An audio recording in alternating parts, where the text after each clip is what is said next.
أعوذ بالله من الشيطان الرجيم. بسم الله الرحمن الرحيم.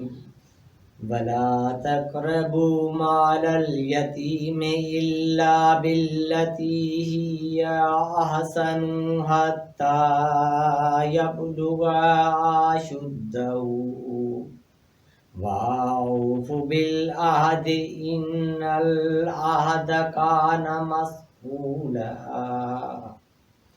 اور یتیم کے مال کے پاس نہ جاؤ مگر اس طریقے سے جو سب سے اچھا ہے، یہاں تک کہ وہ اپنی پکی عمر کو پہنچ جائے، اور عہد پورا کرو، بے شک عہد کے بارے میں سوال کیا جائے گا۔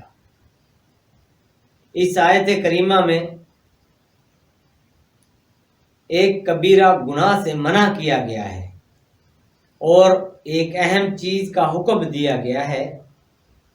کبیرہ گناہ تو یتیم کے مال میں خیانت کرنا ہے، اور اہم چیز وعدہ پورا کرنا ہے۔ یتیم کا کل یا بعض یا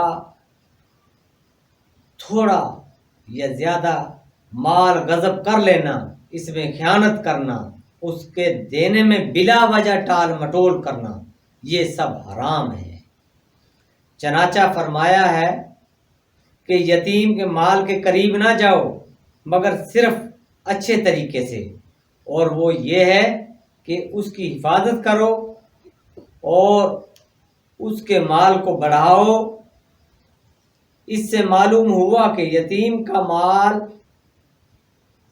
یتیم کا ولی یتیم کے مال سے تجارت وغیرہ کر سکتا ہے، جس سے اس یتیم کا مال احسن طریقے سے بڑھے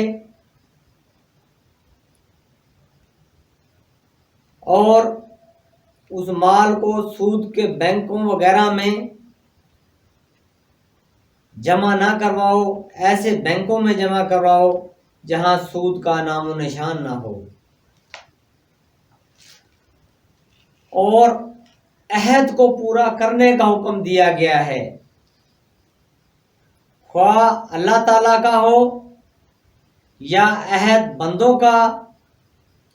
اللہ تعالیٰ سے عہد اس کی بندگی اور اطاعت کرنے کا ہے، اور بندوں سے عہد ہر جائز عہد پورا کرنے کا ہے۔